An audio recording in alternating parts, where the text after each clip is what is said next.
The year was 1959, 60 years ago. Around the time that Mike Swann was born.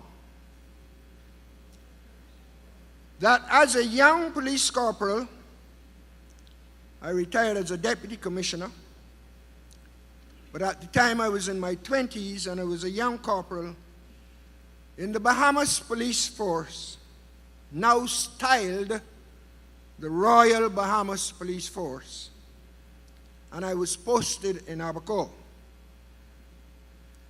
I resided in the outpost of Lake City. I don't think it exists any longer. 20 miles out from Marsh Harbor. The residents of Lake City were primarily engaged in the harvesting of pine trees from the forest. The process was known as the pulpwood industry. These trees were shipped to Florida for processing. The company engaged in this laborious task was known as Owens of Illinois. The majority of persons engaged in the work were natives of the Turks and Caicos Islands. This self-contained settlement was serviced by some small convenience stores, a nurse's clinic, one bar room, and 2 places of worship. Zion Baptist Church, headed by the Reverend Peter Hall, and the Church of God of Prophecy, of which Bishop Joseph Swann was the minister.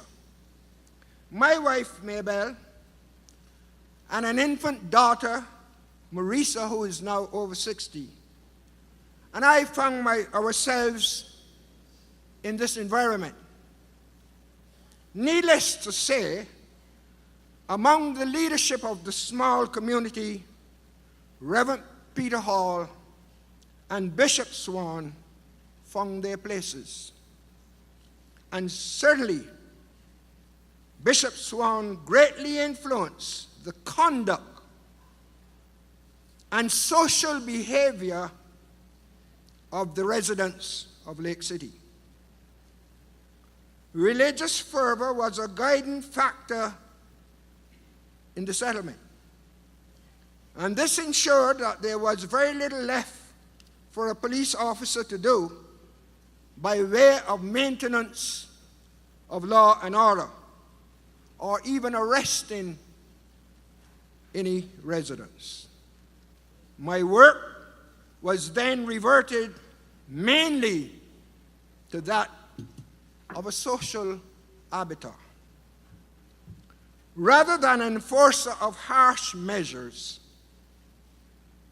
I was simply a social servant.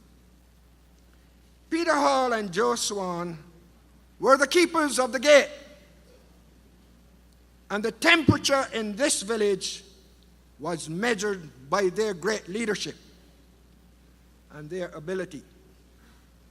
I only wish it was possible today for this kind of influence to be experienced in Nassau and in the Family Islands. And therefore, it was in this atmosphere that Bishop Swann became one of my confidants. And we were able to discuss any situation that really needed adjustment. He most certainly had that kind of calming influence on the conduct of residents of the community, in so much that I believe that any infractions that the residents might attempt to commit were done secretly and shifted away from the spotlight of regular activities. Let me report that due to the influence of the church in that community, in the space of 2 years, I was forced to detain one person who was under the influence of alcohol. I am watching the time. You see, no one wanted to tangle with Bishop Swann in his position as a community leader. And therefore, they took the high road, adjusted their conduct in their daily behavior. Bishop Swann was not only a spiritual leader, but his work included community oversight, which strengthened that community's life and influenced national pride and nation building. Additionally, he was ensuring that his native brothers and sisters displayed the good conduct of their native home, wherever they found themselves. Today, that influence is to seen wherever his people settle. Now they have said to me, they've given me a note marked 3 minutes. And there's somebody behind me is saying, watch the time. I am talking about Joe Swan. And I am finishing in seconds. My last long and rewarding conversation with Bishop Swan was when Mike, he and I were returning from the funeral of the Reverend Nelson Forbes in Grand Bahama. We were awaiting the arrival of our flight, and this gave us some reasonable time to talk. It was a rewarding experience. It has been my privilege to have known Bishop Swan and to have had rewarding conversations with him and work alongside him in community service. It has been my privilege to call him brother and friend. And now we hear the words of the Master. And if I go and prepare a place for you, I will come again. I will come back and I will take you with me. Thank you very much. Thank you, sir.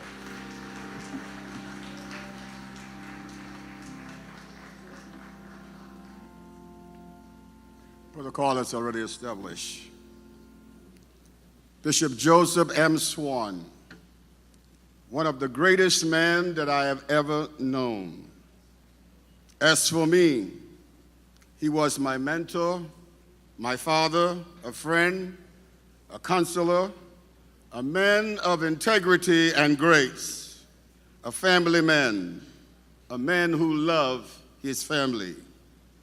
I knew of my uncle long before I met him. My mother always made sure she'd tell us of our family, so when we met him in the late 60s, I've heard so much about him that I felt that I knew him already.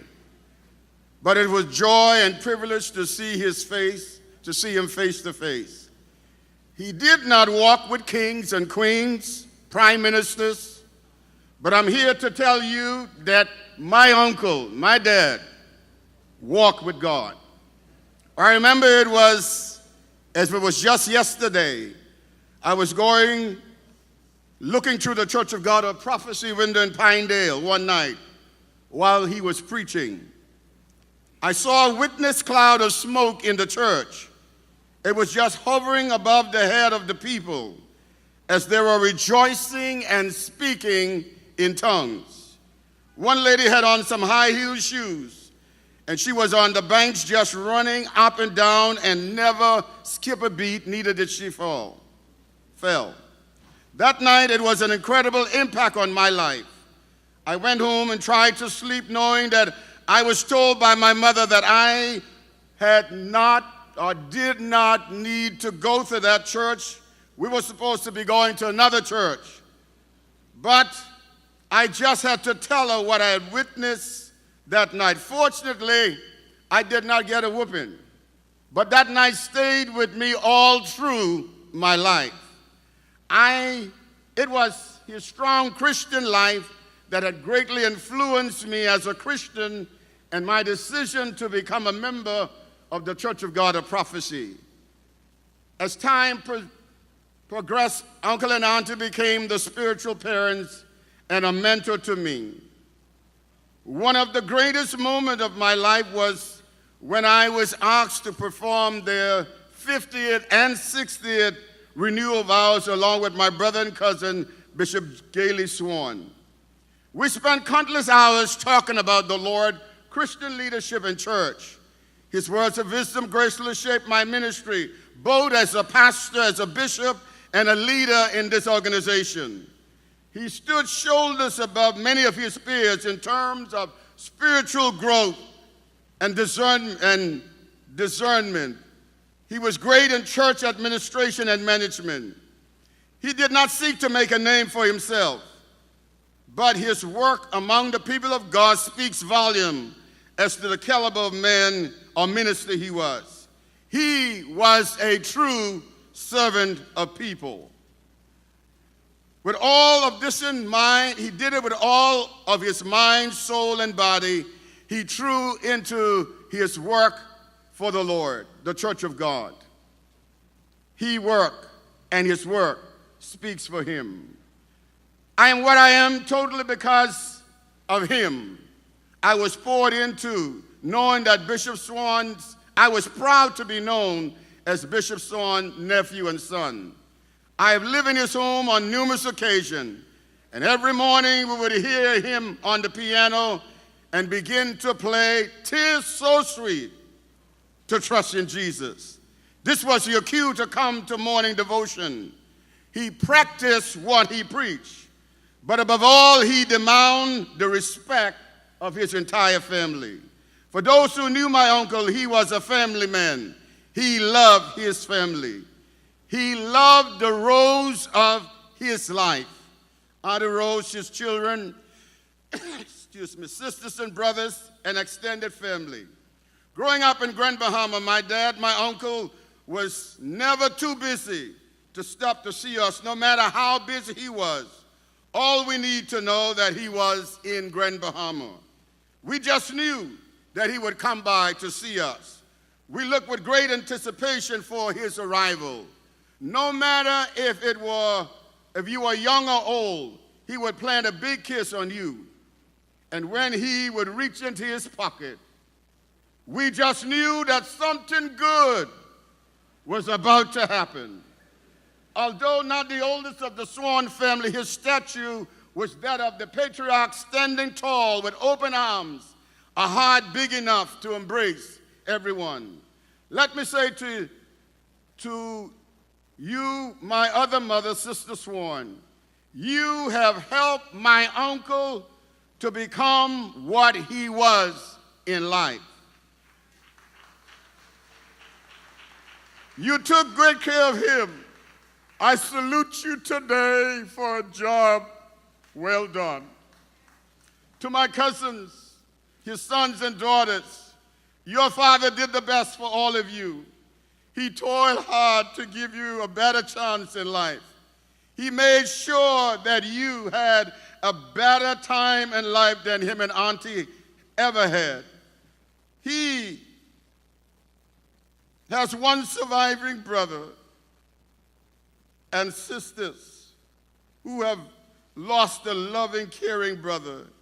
You stood tall in their eyes. I could see him coming through the airport carrying a case of Vitamol on his way to assembly. And everyone that met him knew who that case of Vitamol was for. That was for me. Amen.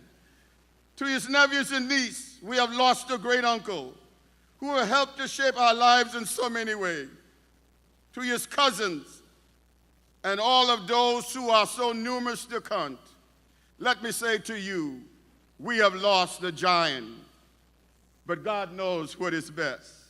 I must say a special thanks to all of my cousins, especially Michael, who walked with Uncle each step of the way until he took his final breath. As I close, I want to say to my dad, to my uncle, the last word that you spoke to me, that what if I go before you. I want to see you in glory. I want to show you today, by God's grace, enabling me, I'll be there where we will never part no more. I'm going to search all over heaven for you. John the Apostle tell us, let not your heart be troubled, neither let it be afraid. I go to prepare a place for you, and if I go, I will come again and receive you unto myself, that where I am, there you may be also. So uncle, dad, friend, sleep on. Take your rest. I'll see you when I get there.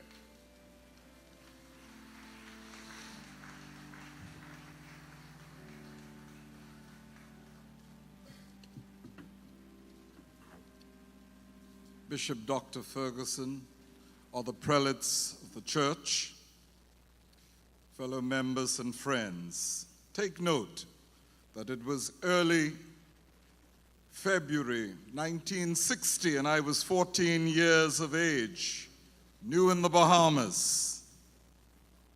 I rested myself in the Church of God of Prophecy in Lake City, Abaco. As my custom was, I sat at the front seat in the Church of God of Prophecy and noticed the pastor, Bishop Swan, Joseph James MacDonald Swan. I noticed him. He was playing the accordion, giving instructions, singing, praying, preaching, and benedicting us with his blessings and salutation. He captivated my imagination and my progression in the ministry. For his mannerisms and his deportment were such great spiritual structure and value and accuracy.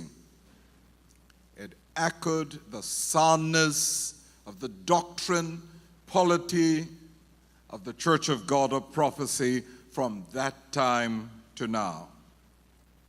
Whilst you can read the complete obituary for his fullest positions and ministry in the Church of God of Prophecy in the Commonwealth of the Bahamas, I have found Bishop Swan words of wisdom and spiritual interpretations to be most accurate, whether it's in the International Assembly, Caribbean conferences throughout the world. The doctrine, the teaching, the preaching, and everything he did holds up good, sound, and proper. You cannot get it any better. And I'm still using it today. I know Bishop Swan as a spiritual and industrious giant, and indeed, he was a prophet, a great apostle among us, and he mentored us. He mentored the two overseers of the Turks and Caicos, the late Bishop Franklin Williams and myself. The distinguished list of bishops, pastors, and other ministers he mentored and coursed through his ministry, only God holds the record.